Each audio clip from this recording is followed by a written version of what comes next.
February 23rd, 2022, and no Donda. No Donda 2. I wish I could say I was surprised, but I'm not mad at all in any capacity. I'm going to get to a couple issues that I have, but from what I've heard, y'all really enjoy some of the songs that you heard. I hear XXXTentacion is one of the newly added features. I hear there's a track with Migos. I guess we've got a new Fabio verse, maybe a new Cardi verse, a new Cardi performance. I'm trying to stay away from the music while also kind of interacting with the performance, just so I can get a bit of a read on how the show is kind of progressing. If this is going to become like a regular thing for Kanye post Donda 2, where we're going to get these listening events and these listening parties on a regular basis. I heard there were some great new features added. I heard there was some great music that was added. I believe there were only maybe 5 or maybe 6 songs that weren't played off of the new Donda album. I might be wrong. Y'all correct me.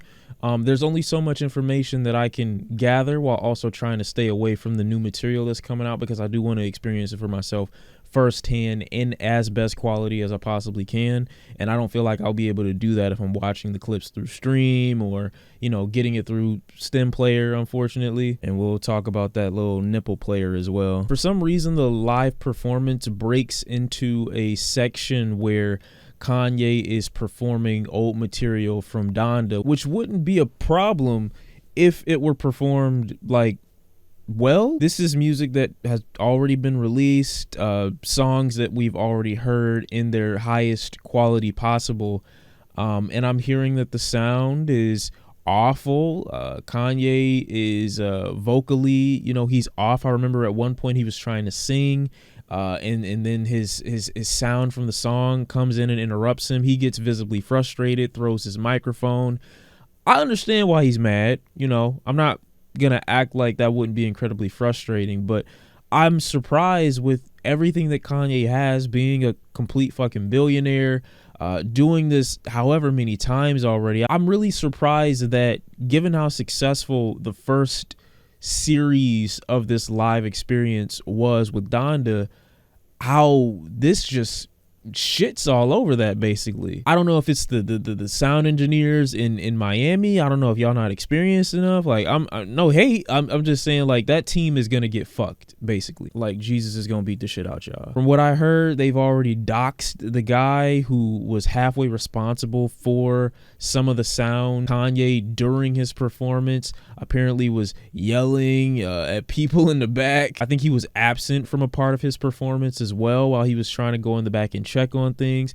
I've heard that the sound team in its entirety was completely fired during the live experience, or maybe after. There's only so much of the issues with the show that I do want to mention, because at the end of the day, I just really want to focus more so on the music that we did hear, the music that was good, even though, I didn't hear it, but y'all did. Basically, it was a good, or at least somewhat decent experience up until a certain point, which means this is completely out of Kanye's control, the way the show went beyond a certain point. But I also think that this is a byproduct of doing everything last minute.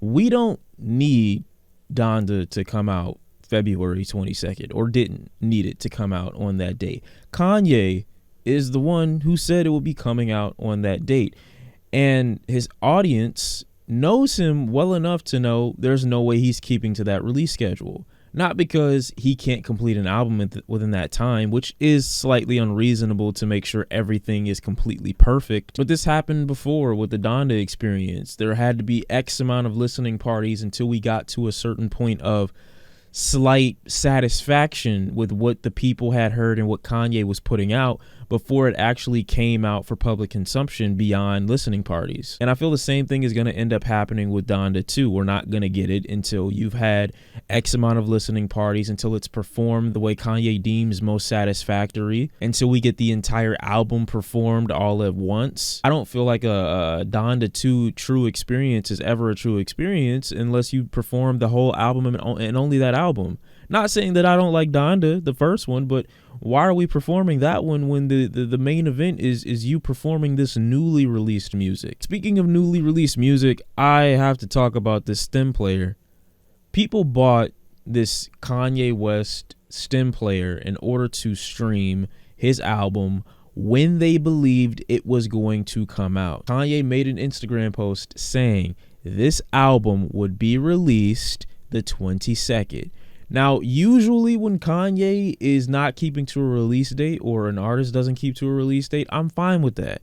But when you are kind of giving people an incentive to pay their hard-earned money when they are not, at the billionaire status that you are, especially $200 to basically listen to a record a certain way at a certain time, and then you flake on that release date, it kind of makes you look shady. It kind of makes you look awful. Now, you don't necessarily need a stem player in order to hear the album. However, the way Kanye phrased it with the wording that he used in this original post was as if it was going to be exclusive to people who had stem players. And when you don't clarify that this is going to be free for public consumption, regardless of whether or not you have a stem player, you have this exclusivity and you place this urgency on this product when you don't need to. You're almost misleading people into believing they need this device or product in order to hear this album, when in reality you could have just said, I'm releasing my album exclusively on this website, and if you want to hear it through a stem player, you can.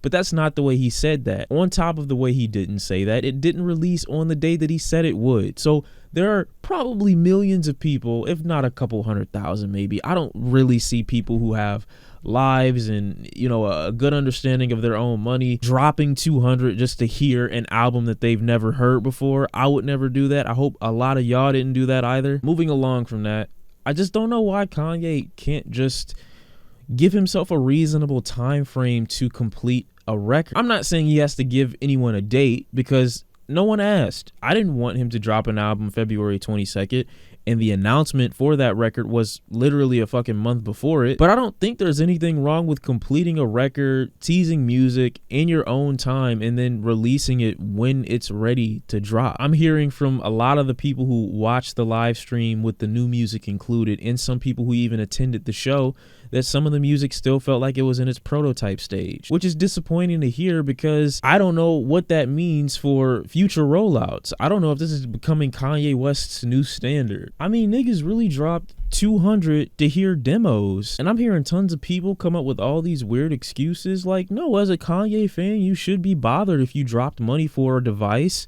that is for one album in particular, and then that album that is supposed to be playing isn't even fucking out. I don't think that this is a good rollout, not because of his public antics anymore.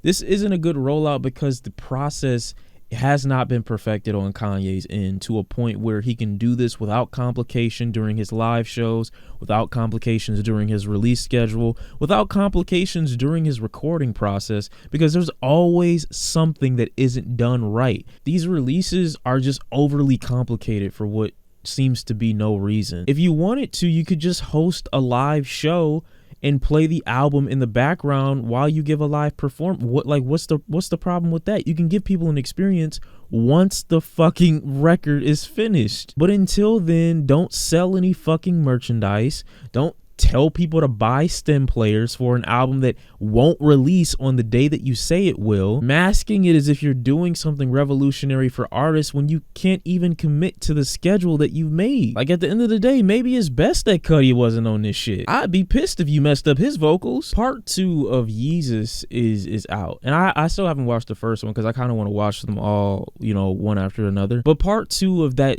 Kanye documentary is out.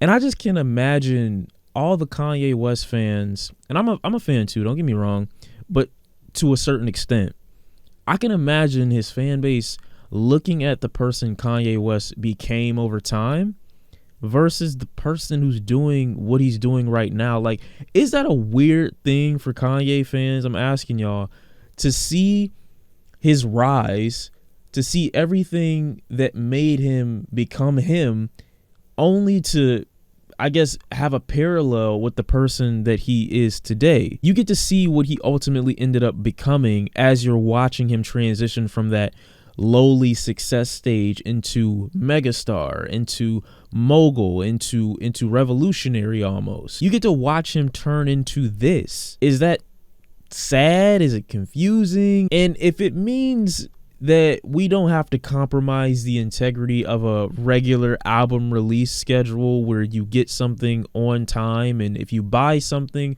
for a record, that record comes out when the artist says it will, if it makes the process less complicated, then maybe we just shouldn't have a live show. Maybe Kanye just should just drop the whole album experience thing in its entirety. Because if this is the product, if this is what we're left with, I would rather him keep it.